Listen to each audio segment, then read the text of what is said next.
P.O.S. Show yo.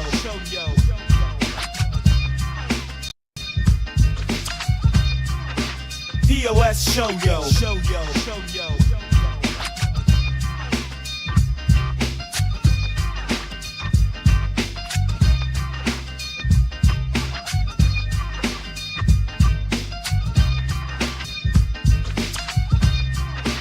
P.O.S. Show yo.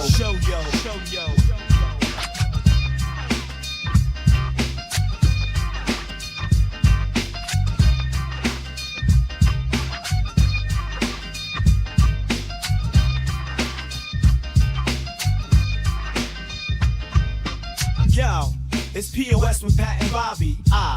News so wild it's never sloppy. Talk the truth, don't make it snobby. Who's the P.O.S? We getting choppy. Hey, it is the P.O.S. Show, yo, and we are flying solo. I'm Bobby Tamburo, and who isn't joining me is Pat Oates, and the reason why Pat isn't joining me is he is out working double time to try and get his album ready for you. And if you're doing anything this weekend, you should be getting in a car, heading to Comics Roadhouse at the Mohegan Sun in Connecticut, and getting tickets to see Pat. I got to see a bit of a dress rehearsal a couple weeks ago when I was featuring for him, and he's ready. It's going to be a very fun album. I feel like maybe Joe Rogan saw it because a lot of the same pushing the limits that we see with Joe Rogan, we also get to see with the notorious Pat Oates. But in lieu of that, I am flying solo today, and it is a Monday, which means I'm moving slow, you're moving slow, everyone's moving slow, and I did kind of have this thought. Have you ever been so depressed that it cures a bit of your anxiety? Like, you just really don't care about anything. You don't feel anything, that you can't get anxious anymore. Because we learn about the vicious cycle that people talk about all the time, which is you get anxious, you aren't able to do anything about it because you're depressed, which makes you more anxious. But sometimes if you really lean into the depression, it can actually cancel out the anxiety you're having. Like the other night, I'm watching a movie alone by myself. Sorry, my mustache hair is getting in my face. So I'm at the movies. I'm alone. I don't get to sit in the back because they've got that blocked off, which is already strike one. Like, you don't want your back exposed. And I've seen enough horror movies to know that that's when they come up behind you at the piano and just strangle you to death. But I was so depressed, I was like, hey, maybe the other side won't be worse. I'm just kidding. That's a joke premise, but I hope you're doing better than that this Monday. And if you aren't, just know that's how we get heroes. People who don't feel nervous or pain anymore jump in and save the day. But I'm Bobby. You guys are the audience, and this is the P.O.S. show.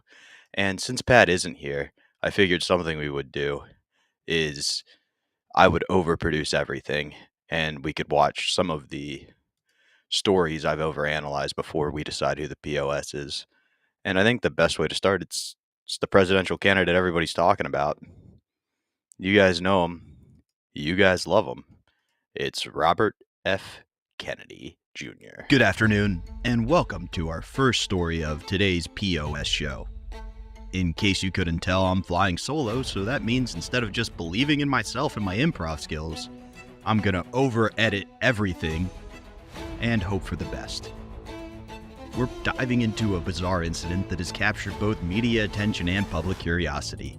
It's a tale involving Robert F. Kennedy Jr. and a bear in Central Park. And by bear, I do not mean a hairy gay man. I mean a literal dead bear. Although, with the opioid epidemic, there are probably hairy gay men dead there as well. In Central Park, where the city lights glow, RFK Jr. put on quite a show. The bear appeared, much to everyone's surprise. Kennedy's campaign aiming to rise. Bear in the park, what a wild sight, drawing attention, the morning light. Kennedy stunt, some say it's bold, others just think it's getting old.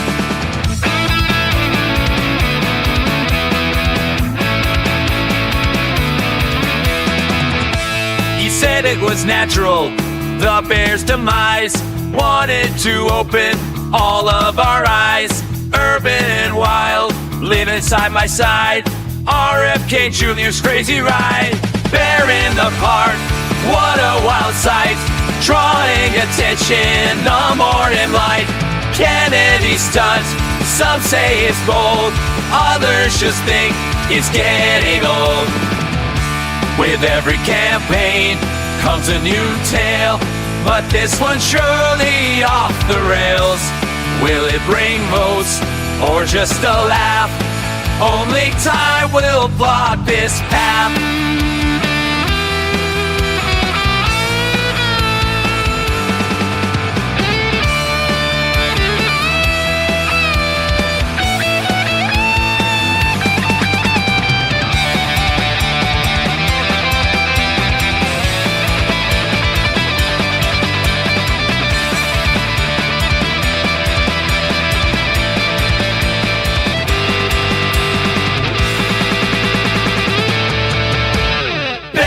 Apart, what's next to see? RFK Jr.'s on a spree. Presidential dreams in the Big Apple. A bear in the park, quite the grapple.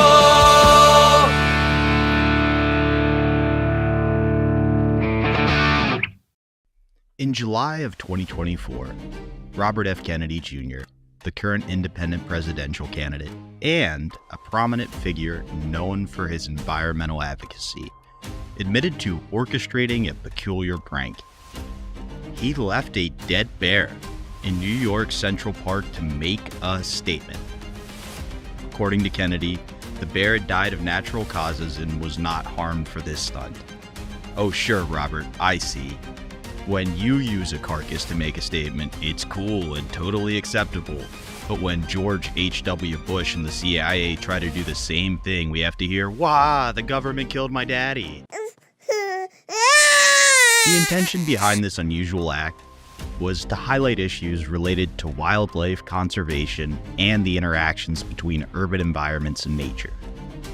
Kennedy aimed to draw attention to how urban spaces can impact the wildlife, sparking conversations about the coexistence of humans and animals. Some might speculate that you could get a cornucopia of data about the impact of an urban setting on wildlife just by recording a walk through Central Park itself. While some people appreciate the message and found humor in the act, others criticized it as inappropriate and disrespectful, considering Kennedy's prestigious family background and the seriousness of his presidential bid. The incident has certainly brought Kennedy and his campaign into the spotlight, though perhaps not in the way he initially intended. On the other hand, we have one president who was known for never missing the spitter with his dip, one who is best known for not fitting in a normal bathtub, and a president who literally made the teddy bear a thing because it was the one animal he chose not to kill. So maybe in that light, Kennedy doesn't seem so bad. I don't know. I'm just the presenter. I'll let you guys decide. Who is the P.O.S. in this story? Is it RFK Jr.? There are plenty of ways to draw attention to your campaign. You could date Marilyn Monroe, put the lights too bright on your opponent during the first televised debate, or use bribes, smear campaigns, and wire pulls. And that's all strategies I just borrowed from your Uncle John. That said, I am sitting here discussing it. He is in the news, so to some extent, his mission was accomplished. Is it the bear? You are a wild animal, the apex predator in the forest environment, and the only thing you as an individual will be known for is this: being the dead thing in a Kennedy story. Congrats, bear. It's you and Mary Jo Kopechne, two names forever forgotten to history. Lastly, is it the cops? Listen, I know cops have their hands tied behind their back by the way the mayor and politics in the city are due to racial, LGBTQ, and political tensions. That in mind, just about everyone could get behind you catching someone with a bear carcass in Central Park. Come on, guys, it's your time to shine. Arrest this guy, do your job, be the hero we all know and love. You tell me, You tell me. Let's add another option. Is it me? Because I just finally figured out how to get us streaming over into the public over on YouTube. Hello, Jim. Welcome aboard. Thank you for saying you love this. You say the P.O.S. is actually the teddy bear. Those things have broken too many children's hearts by running off with those lost socks. That is very true. Now, if you don't know the story of the teddy bear that's in there, basically what happened is one time Teddy Roosevelt refused to kill a bear cub, and they turned it into a campaign thing where they gave out teddy bears. He had a charity or whatever. Yeah. But basically, because he hunted everything else, it was shocking he didn't kill this thing. So if you're anti-hunting, it's not cute and loving. If you're pro-hunting, he didn't do what he was supposed to. But I would say in this particular instance, it's hard to determine who the exact piece of shit is, because on one hand, like, I get bringing a dead animal into Central Park, but you're also kind of making a statement that, like, the urbanness has gotten so bad that wildlife's able to take over. And far be it from I to be like, don't do a publicity stunt. I mean, every comedian and their brother right now is trying to get hot on an Instagram reel, which is basically the same thing as, you guessed it, a publicity stunt. Now, I think in this instance, Kennedy might have the sustenance to back up it, but it may also be just, hey, there are better ways to do this. It's not the bear. I was kind of teasing in there, but at the same time, like, maybe it's Mary Jo Kopechne for not killing Ted and saving us all from all of this. For me, the real piece of shit's the media. You haven't given Ted an opportunity to talk at all. You haven't really given him a fair shake. Now, he's a Kennedy, and you should say he should have money and be able to do it on his own fair. But at the same time, this is the one story we're trying to make go viral, since you refuse to cover any of the two candidates' platforms. I mean, what is Kennedy supposed to do to get your attention? Is he supposed to use another celebrity to try to pretend like he represents a group he really doesn't? That goes for both sides. Remember when Amber Rose was the one talking about putting a finger in Kanye's booty hole, and now she's speaking at the RNC, the Judeo-Christian party? Or better yet, Nicki Minaj representing Kamala, who would lock Nicki Minaj up if she did any of the crimes she actually admitted to in her songs and use her for longer than she was supposed to for slave labor. So for me, I would say in this particular instance, it is the media. Surprise, surprise, Bobby blames the media. Maybe the CIA too. Hey, welcome aboard, Rock Def Diva. Glad to have you here. Thank you for tuning in. If you're just tuning in now, the question we had earlier is, have you ever been so depressed it cancels out your anxiety? The opposite of when you get so anxious, but you aren't able to do anything because of your depression and it makes you more anxious. It's the opposite. You're so depressed that you don't care if you don't get anything done or if you die. Feel free to chime in. In the meantime, I think, why don't we go to story number 2? Because Bobby's improv is not killing it so far. You may have seen this earlier, and if you did, I apologize, but desperate times call for desperate Bobby. Good morning, and welcome to today's Polished Turd, an over-edited, AI-filled preview of today's P.O.S. episode. Today, we're going to delve into a tale of Hollywood intrigue. It involves hip-hop moguls, FBI investigations, and the overall facade of celebrity marriages.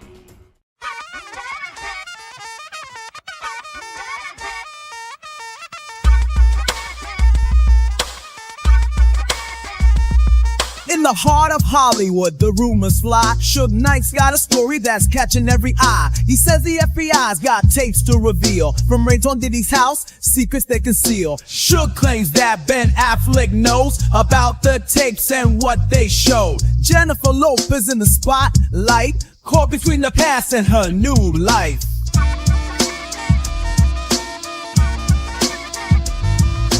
Back in the 90s, there was a wild ride. Lopez and Diddy with danger by their side. A nightclub shooting, a chaotic scene. Suge says the tapes show more than we've seen. Suge claims that Ben Affleck knows about the tapes and what they show. Jennifer Lopez in the spotlight, caught between the past and her new life.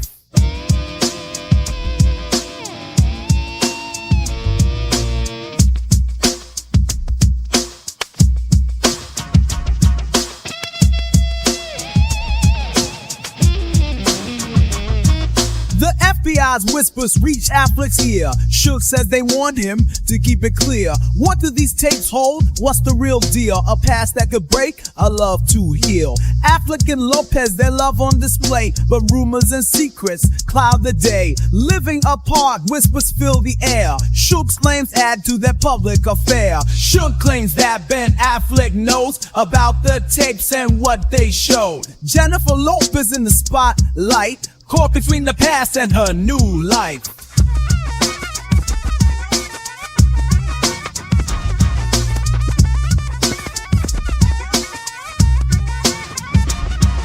In Hollywood's glimmer, the truth and the lies, a tale of fame and love under the skies. Suge's story spins as the world awaits for the truth to emerge from the tangled fates. Recently, former Death Row Records CEO Suge Knight dropped a bombshell that has sent ripples throughout the entertainment world. During his podcast, Collect Calls with Suge Knight, he alleged a connection between the FBI, Jennifer Lopez, her husband Ben Affleck, and the music industry heavyweight P. Diddy. Unfortunately, if like me, you thought this was the moment where Ben Affleck has to finally admit he is gay, well, I guess be prepared to be as disappointed as you are anytime you watch a Ben Affleck movie. Hello, darkness, my old friend. The story begins with Knight's assertion that the FBI possesses tapes from past raids on P. Diddy's properties. These tapes, he claims, contain explosive content involving Jennifer Lopez. According to Knight, these tapes have been shown to Ben Affleck, which is potentially putting the strain on his marriage to Lopez. To be clear, that's Knight's assertion, not to be confused with Knight's insertion, the name of the sex tape if Ben Affleck did indeed go full Meek Mill at a P. Diddy party. I've come to talk with you again.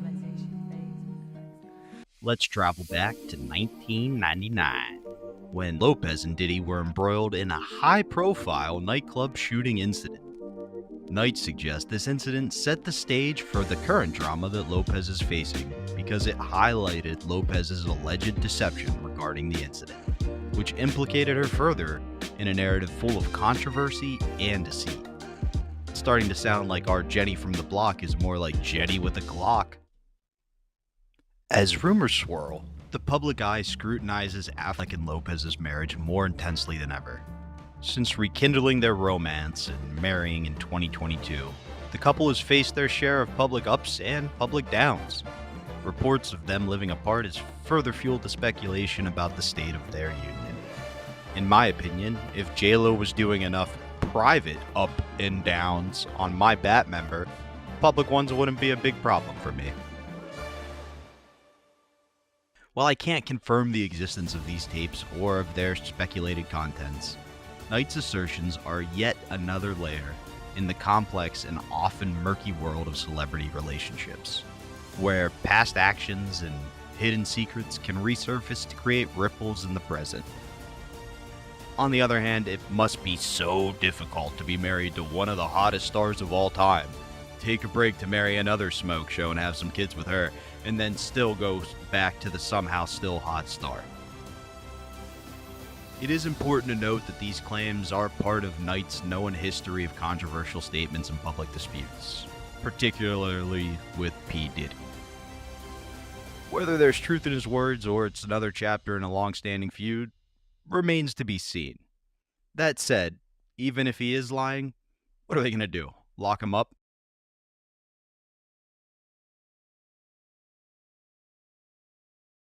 Boom, and we are back live. I am muted.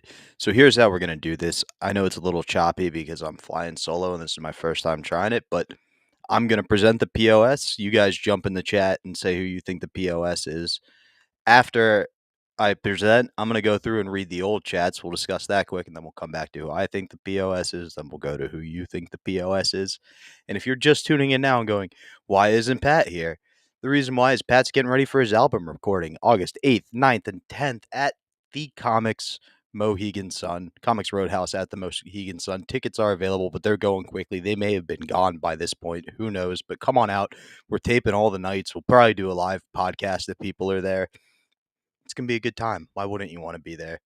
So in this story, basically, we've got Suge Knight alleging the reason why Ben Affleck and J-Lo are breaking up isn't that he's just a piece of shit and she's a narcissist, but rather that the FBI pulled Affleck aside and went, hey, we know about a nightclub shooting involving her and P. Diddy.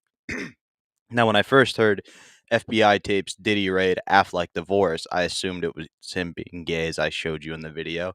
I'm sure many of you in the chat agree, but that wouldn't make him a piece of shit. What would make him a piece of shit if he was divorcing somebody over a shooting that I'm guessing she told him about. Like, say what you want about celebrity marriages, they're all a facade, but at the same time, you spend enough time with a person, especially with the amount of drinking that Affleck makes you do, secrets are going to come out. He's going to know all the details now that it might hit the public. You're worried about public perception? Take a stand, man. Do the thing. I got to go talk to a girl about a something or whatever from that dumb movie you and Damon wrote while you were busy banging each other out. Is it Suge Knight? Suge Knight's got a history of doing things for attention. He says he killed Eazy-E by HIV through a needle. I kind of believe him. He is in jail currently. The reason why his podcast is Collect Calls with Suge is because he ran 2 people over on the set of NWA Straight Outta Compton. Is it Suge? You don't know about this. There's no way the FBI is talking to you. You're a rival of Diddy. Maybe they are. Who knows? I don't know the FBI. I don't know Suge Knight. He seems like a very good businessman. One of my favorite stories is he allegedly held Vanilla Ice over a railing by his ankles to get money out of him. So I'm not trying to deal with that, Wrath. Do your thing, King. Is it J-Lo? You're a shooter, you're a gangster, and gangster rap got as popular as it was, and this is the first we're hearing about it? Like, they're not going to go after guys who already admitted to stuff from back in the 90s. That was your opportunity. Now, it's not only a public opinion, it's literal court opinion. You don't have double jeopardy. Things could get into trouble. So let's check in with the chat a bit. Hi, Rock Diva. Jim says that's not like every day in regards to the being so depressed it cancels out your anxiety. I think when it occurs every day, that crosses the threshold from like severely depressed into just nihilism. And I'm not saying that's a bad thing. Terry called Harris the piece of shit. The Vishnu Ganesha party. Can't argue with you there. Rock Diva said, yeah, I've been that depressed before. Still am. I lost all interest in all my hobbies and just go to work, then crawl under the covers. I've been there, Rock Diva. I'm hoping for you. I'm rooting for you. I hope you can get through this. I don't know what your secret is. I have a couple of things that I use to snap me out of funks like that. Sometimes it's just a rigid routine. Like in today's day and age with AI, you can be like, hey, build me a routine that will help spike my dopamine, will help me get through certain funks. And you can even go as far as putting in goals each day. One could be just like rinsing off. I don't know how beyond depressed you are. And then eventually you'll find you start missing the hobbies. Instead of missing doing them, you can just go do them. Jim is friends with Ganesh. Fair enough. Hello, Andrea Knows. Nice to meet you. Thank you for sharing. I appreciate you liking the story. Terry Nee says, now I understand Rock the Vote. I've always been against Rock the Vote, particularly because who's the number one person on Rock the Vote? P. Diddy. That's the person who was always pushing it in everything I ever saw. So why would I support him now of all times? Especially when I don't think the votes that they were trying to rock were mine. Try duloxetine. Try that. Try other things. Talk to a doctor. I'm not a doctor. If I wanted to be a doctor, I would have been a very shitty doctor. It would have been like, get over it. That's why I'm not a therapist either. For those same reasons. I see nobody really. You're on a Kai dose. Okay, well, you got a lot going on there, Rock Diva. If I'm sure you are in good hands, and if not, best of luck if there's anything I can do. Prop a machine. Oh, you like the teddy bear story? Thank you. Let's see. Who's the piece of shit for you guys? For me in this one, it's not Suge Knight. He's in jail and he's getting attention. That's pretty cool, actually. Like, it's hard enough to do it out here in the open. I've got 7 people viewing this right now on YouTube and 11 total. I think that means 18. But at the end of the day, he's getting things out there. People are doing it. They like talking. He makes gossip. That said, he has a history of backing it up, whether it be Vanilla Ice, whether it be running those people over. I like to think whether it be Easy. He said it on Jimmy Kimmel, where he's like, basically, if you stick, they get the disease. Nobody ever knows. And then Easy died of AIDS, but wouldn't have been in the particular subject group. Let me see if I can find that quick. Nah, I don't know how to do that. I'm not going to mess around on this right now. Let's do one last story before we get out of here. I know this is another short one. We'll be back to the normal schedule tomorrow. Again, if you're just tuning in now, the reason why Pat's not here, well, it's because he's doing double time getting ready for his album recording this weekend, August 8th, 9th, and 10th. Go to comicsroadhouse.com if tickets are available. I'm guessing they still might be a few, but probably not many. They do go quickly. And Pat he won't say it, so I'll say it because he's not here. He's a Connecticut legend. He talks about these guys he has on all the time that are Connecticut legends. I've seen how other people treat Pat, and it's with dignity and respect because he is a legend. He talks about going to open mics all the time, and headliners like Pat don't do that. That's part of the myth around him, and it's part of why he and I became friends. So come see the culmination of all that passion and hard work, and it's going to be something fun. Like I said, I saw a preview. It'll be great. And if you can't come, make sure you get the album and stream it when it's available. I do think we're going to do one last video here. If you guys in the chat have any stories you want me to cover, feel free to put them in there, either on whatever platform you're viewing this on. In the meantime, I'm going to do one more story. Excuse me. I have a song for this one. I don't have the full cut, so we'll play the song first, and then I'll do the stupid narration that everybody hates, and then we'll get out of here. In the meantime, if you have any stories you want to talk about the depression versus anxiety thing, you want to just talk about, I don't know, the fact that we have extra high UV rays today, and what does that mean? We haven't used CFCs for years, but it's higher than usual. That's kind of weird. Anyway, here's your song. In a small town gym where the echoes ring, Payton McNabb stood with pride ready to swing. A champion's heart and a love for the game, facing fear, she played just the same. Oh, Payton McNabb, a hero so true, courage and strength, she broke right through. A Transylvanian spiker with a wicked aim, try to bring her down, but she rolls just the same. The crowd held its breath as the ball flew high, with a mighty spike like a bolt from the sky. The base stood strong with a heart full of fire, fighting for justice, her spirit inspired. Oh, Payton McNabb, a hero so true, courage and strength, she broke right through. A Transylvanian spiker with a wicked aim, tried to bring her down, but she rolled just the same.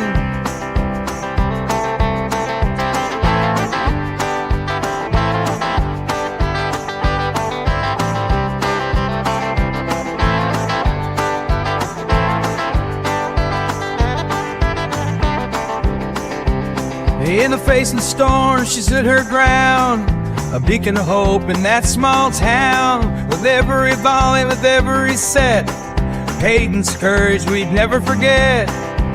But the villain's strike, it took its toll, left Payton with scars deep in her soul. The game she loved, a bittersweet dream, her fight for justice, a silent scream. Payton McNabb, a hero so true, courage and strength, she broke right through. Yet the shadows linger, a haunting refrain, a warrior spirit enduring the pain.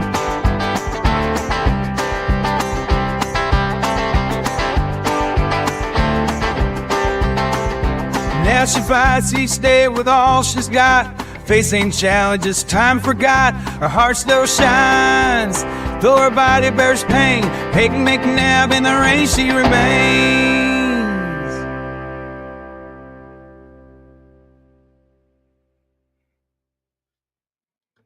Poor Payton McNabb. Terry, I saw your note. We are going to do your story, but let's start with this sad story of Payton McNabb. In the world of high school sports, where dreams and aspirations take shape, one young athlete's journey has become a flashpoint in the national conversation. This is, of course, the story of Payton McNabb, a volleyball player from North Carolina, whose life took an unexpected turn on the court. Now, a lot of times you hear stories about these young up and coming athletes doing things off the court that get them in trouble, whether it be saying words you're not supposed to or drinking and driving and killing yourself. R.I.P. Evan Gorley. Um, this happened on the court, which is particularly sad. Last fall, during a typical high school volleyball match, Payton faced off against a team with a unique dynamic. Among her opponents was a transgender athlete. In the song, I called her Transylvanian because they did not like making a song about trans people, despite Lola just being right out in front of us. So, among her opponents was a transgender athlete, a reality that reflects the growing inclusivity in today's sports. But in a moment of intense gameplay, the opposing player delivered a powerful strike. The impact struck Payton with a force that was anything but typical for women's volleyball. The hit left Payton with a severe concussion and neck injuries that altered her path dramatically. Once a vibrant and active student, she now contends with the challenges of partial paralysis and significant cognitive impairments. Boy, the way I said that, I have significant cognitive impairments. I remember the spike, says Payton, and everything just went dark. It was like a dream where you try to run, but you can't move. Everything changed after that day. Payton's injuries have sparked a debate that reached, everything changed. You're in a wheelchair for life now. That's so sad. Payton's injuries have sparked a debate that reaches far beyond the volleyball court. Her family, grappling with the aftermath, has become a vocal in advocating for policy that addresses the inclusion of transgender athletes in high school sports. Their call for safety and fairness resonates with many, yet it has also ignited passionate opposition. Because why wouldn't it? We live in a time where you can't just be like, my daughter's fucking paralyzed from the waist down because we allowed something to happen. This is a trend that's happening across things. Why can't everybody just get on board with that? That's inclusion.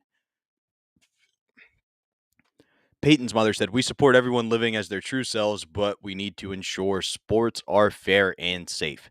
Payton's injuries shouldn't have happened. Very true. You may have heard Joe Rogan say things like this, but it might be time for literal hormone level testings. And we do things like that. ZZ says her head took an unsuspected turn. Very funny. The McNabb family's pleas for reconsideration of sports policies finds itself at the center of a legislative debate. Of course. In North Carolina, the Fairness in Women's Sports Act was passed, aligning with a similar law in other states. This legislation requires athletes to compete according to their biological sex, a decision hailed by some as necessary and condemned to others as exclusionary. So that's the bill they're supporting. It is not yet passed. Oh, wait, it says it was passed. No, they're pushing for it. It hasn't yet passed. It passed in other states. This legislation requires athletes to compete according to their biological sex, a decision hailed by some as necessary and condemned by others as exclusionary. Critics argue that measures marginalize transgender youth and infringe upon their rights. What if we just don't mess with the youth? What a weird thought. Bet you all the politicians can get behind hating that one. Supporters counter that ensuring safety and competitive balance is paramount. The debate highlights the delicate balance between inclusion and fairness in sports, a challenge faced by policymakers, educators, and athletes alike. Quote, transgender rights are human rights. We need to support being inclusive and accessible for everyone, end quote. As Payton continues her recovery, her story serves as a powerful reminder of the impact behind policy decisions. Her resilience and advocacy offer hope and highlight the complexities involved in creating a safe, inclusive environment for all athletes. I never thought my story would reach so many, but if I can help make sports safer and fair, then it's worth sharing. While Payton's journey is marked by many challenges, like learning to walk, it also underscores a universal truth. Sports have the power to unite and divide. Well, I know my first nominee for piece of shit after that one is it whoever wrote that article. Why would you add that at the end? Yes, it can be inclusive but divisive, but this seems pretty clear cut and dry. Before I even present your POS, let me say thank you to Clockwise Wisp for this story. We'll probably present it again for Pat, maybe a little more polished, on Wednesday because I feel like he would have some interesting commentary on this. But in the meantime, who is the piece of shit? Is it Peyton McNabb? You have an out. Anybody who's been a prodigy knows the pressure. If you do a little Google of Cordova in 2004, you'll find Bobby Fischer found in Cordova because I was so good at chess that I won the city championship. There's a lot of pressure associated with that. Now you don't have to deal with it. You don't feel any pressure below the waist. You don't feel anything. You're paralyzed. Is it the transgender athlete? Now I get all about wanting to play for equality and fairness, and maybe deep down inside, this person is on the hormones and believes that they belong on the women's court. I don't personally. Maybe they do. However, one part I left out of this story is that they allegedly cackled as they walked away and watched her being pulled off in a stretcher.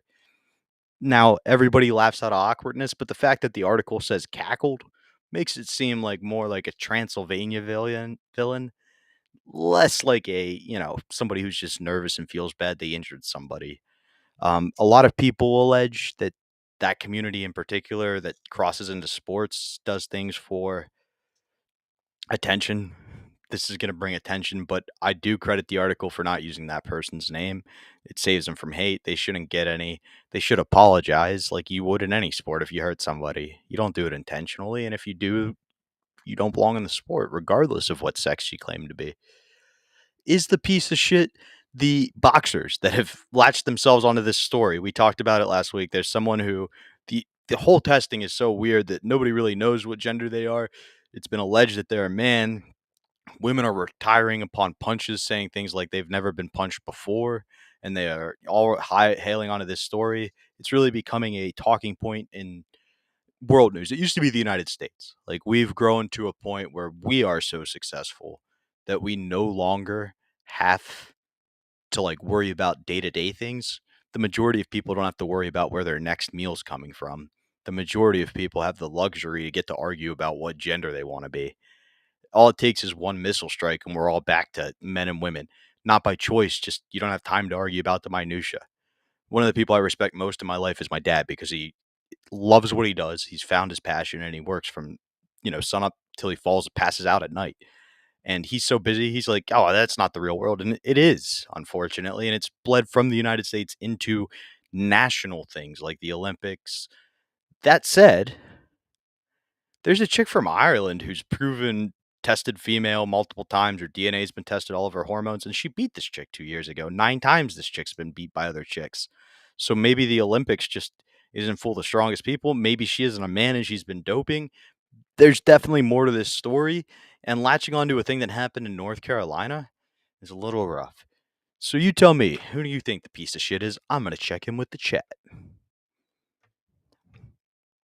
Terry Wright says Terry says that's equal pay. It certainly is, Terry.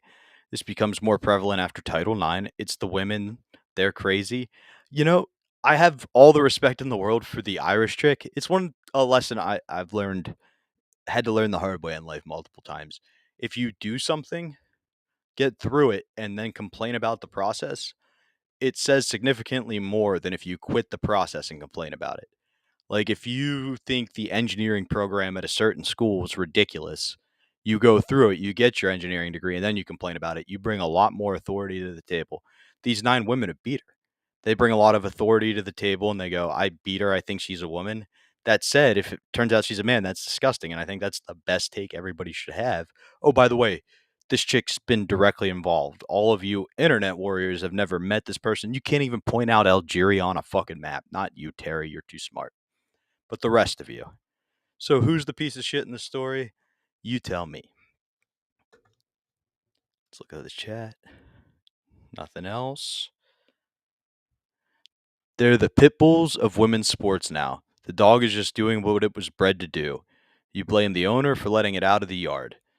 I think that's an incredible point. I do think it's a weird coincidence. All these stories are coming out right around election time and being cycled in the United States. I'd be curious if we have any international viewers, if you guys are being presented the news the same way. Like, I could see it being big in Italy because their star fighter retired after one punch. But in the United States, like, oh, I don't know. And the fact that they're all latching onto the American story, is that true? I don't speak Italian. I can't, I am Italian 50%, and I can't speak it. Nobody here really gets the truth out. You can kind of present it any way you want. You guys see all the AI bullshit I made. Is it the fact that we've now ruined something that used to be the escape from reality? This is my piece of shit, by the way. It's us. Because we as a society have ruined things that used to be escapes. Video games, the Harry Potter controversy. It's just nuts. Like, people play video games to forget about all the bullshit from day-to-day life. Like, maybe I was raised differently, but you were growing up, you were like, you put on the public persona and then you put on a private persona. You behave differently in your house, and it feels like more and more how you have to behave in public is bleeding into private. So with video games, it used to be you turned on, yeah, it got to a point where the slurs were all you heard in these kids' games, and that's not great. But at the same time, it was everybody's escape. Nobody was out there in the streets protesting for rights or anything. You know what I mean? Like, it used to be an escape, now it's bleeding in. It feels like the line's not really stopping there. We just saw a big news story where I guess Tulsi Gabbard has been being spied on by her political enemies. That seems like a problem, but if it's happening to politicians, guess what? It's happening to you.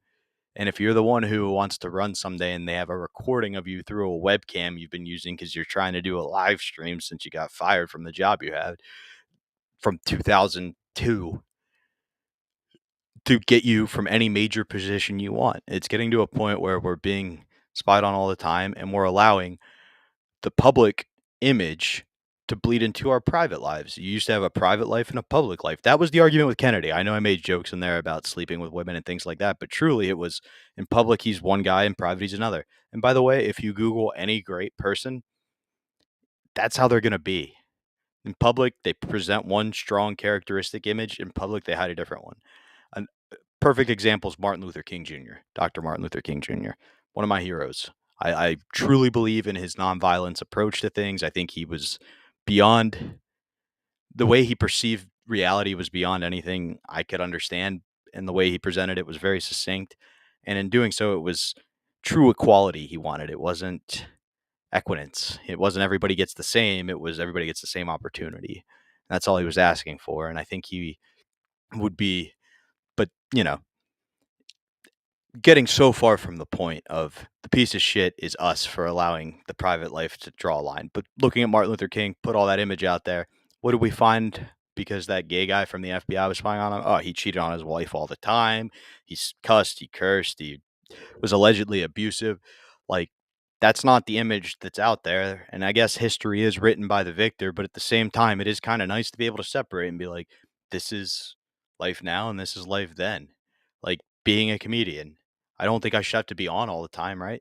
Now, some should say, hey, you're doing a podcast and you haven't gotten a laugh in 43 minutes. You should be on at some point. That's a fair argument. That's a fair critique. But I think it's us. We need to go back to sports should be about sports. Movies should be about movies.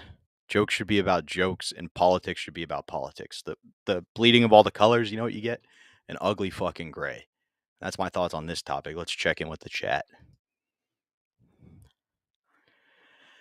The USSR used these genetic anomalies in the 70s. They really did. The USSR team, if you look at them, that was when we really had a transgender. Them in Germany, East Germany's, where the men were women and the women were scared. No, where the women were men and the men were scared. That's what I meant. Sorry. ZZ said, when they allowed all the slurs in video games, teenage suicide for boys were at their lowest. It was a way to vent. It could get all that angst and frustration out. Like, I have a couple of friends who are either mentoring or raising a teenager, and it's like they need to find music, they need to find a sport, they need to find some outlet for that energy. I cannot imagine playing football as a high school senior, worrying about LGBTQ plus stuff, and not just football. It was my release. Directly leaving high school, when I couldn't play sports anymore, I didn't have that release. I was a terrible, depressed human being. And then when you get active again, you start to find it. I found the thing I think I'm called to do through comedy, so I've been doing that. You need an outlet, and you need a private and a public life, right? And I think if everybody works hard to put on a good public image, even if you let the bad out in private, it's okay, because in public everybody's going to be getting along, and that alleviates the pain you're expressing in private. But we've gotten really philosophical for this show. Let's do Cherry Knee's story and we'll get out of here. Maybe while I read it, you guys can tell me who you think the POS in this story is. But perhaps you're familiar, and I don't have a script, I don't have a song. Terry just presented this. If you're in the chat now and you have a story you want to discuss, throw it in there. We'll make it work. Maybe you've seen the movie Sharknado, starring Tara Reid, one of my favorite actresses. Tara, if you're out there and you're looking for a publicity stunt, holla at your boy. She's like a diet Lindsay Lohan, and I'm like a diet whatever she wants me to be. I will change everything about myself for you. Anyway, maybe you remember her movie, Sharknado. It became super popular because it was so bad. Then they had a spin-off. Then they had another spin-off. Then we had the movie Cocaine Bear. And allegedly, the people who produced Sharknado were coming together with the people who wrote the script for Cocaine Bear to make a movie called Cocaine Sharks. Well, hold up a second, folks. We've got an instance of reality copying media because cocaine sharks were found in the waters off of Brazil. Sharp-nosed sharks may or may not eat drifting bales of coke, but a positive drug test highlights the risk of pollution. Pollution, dude. If I was swimming and I found a bag of cocaine, I would not call that pollution. I would call that lady luck. 2023 was a big year for sharks on coke. First came Cocaine Shark, a B movie about mutant sharks. Am I the POS? Because I should have read the article before I told you all about the story. They summarized it much more succinctly. A few months later, documentary filmmakers released the more sober Cocaine Sharks, which tried to find out whether sharks in the Gulf of Mexico actually devour the many packages of coke lost or dumped by drug smugglers. It is so amazing how many movies, TV shows, adaptations, things like that have been inspired by Shark Week. It's incredibly funny. Like, you got Sharknado, you got this, you got Cocaine Shark. We had Michael Phelps race a shark swimming. We had Shaq punch a shark. We had Shaq versus Shark Week. Like, such a dumb idea that was just basically people think sharks are sick turned into such a media growth. It's incredible. But anyway, going back to it.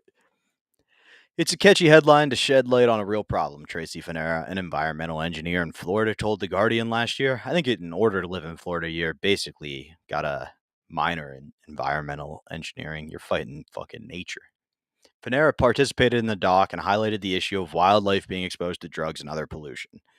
In the end, however, the evidence for coke-addled sharks was inconclusive. Now, scientists in Brazil report the first proof that the animals are indeed exposed to cocaine. It's a party up in Sharktown. 13 sharp-nosed sharks taken from the coastal waters near Rio de Janeiro had the traces of drug in their muscles and livers. These findings are very important and potentially worrying. A marine ectotoxicologist, that's a dumb word. She wasn't involved with the study, but she said it was bad. Cocaine has been detected in sewage and rivers in many countries, including Brazil. Around Rio de Janeiro, the drug enters the sea directly in drainage from illegal labs where the cocaine is refined. It also comes from drug users via untreated sewage. Cocaine packs lost or dumped by traffickers could also be the source. So they put this team together. The team brought 13 sharks from small fishing vessels that target the species and others. After dissecting the sharks in the lab, the team tested muscle and liver tissue using a standard technique called liquid chromatography with tandem mass spectrometry. This is fucking like NCIS. All samples came back positive. Maybe the guy who was doing the testing was just on coke. I don't know.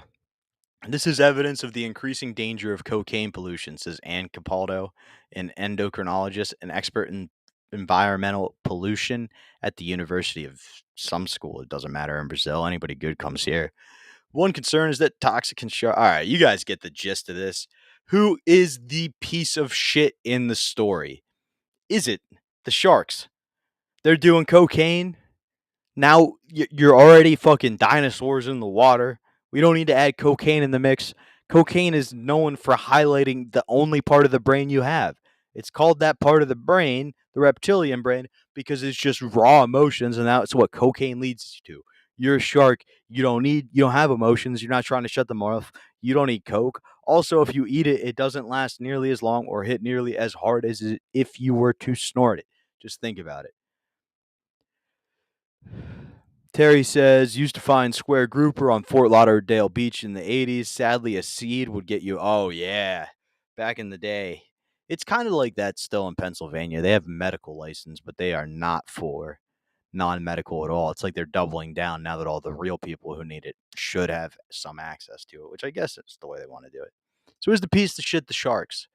Is the piece of shit the people who tested the sharks? These guys are swimming around doing coke, having the time of their fucking lives, and then you fish them out of the water and dissect them to be like, ah, you're on coke. Just ask it for a business plan. It'll let you know it's on coke. You don't need to go to it directly.